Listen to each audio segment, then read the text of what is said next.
Mga kapuso, good afternoon. James Pauloyap ng GMA Regional TV. At kasalukuyan, nandito tayo ngayon sa loob ng opisina ng Land Transportation Office dito sa Cagayan de Oro City.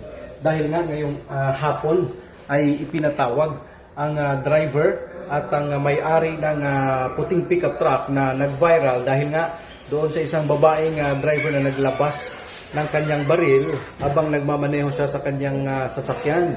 At sa kasulukuyan nga ay naandito sa loob ng opisina ng Regional Director ng LTO Region 10 ang driver kasama ang kanyang abogado. Ngunit hindi natin nakita ang babaeng driver, no?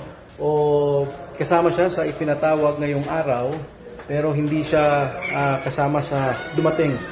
Sa ngayon ay nasa opisina na ng Traffic Adjudication Board ng LTO Region 10 ang nasabing may-ari ng sasakyan kasama ang kanyang abogado upang isumite ang kanilang sinumpaang salaysay at upang resolbahin na rin ng LTO Traffic and Adjudication Board ang nasabing issue na ito.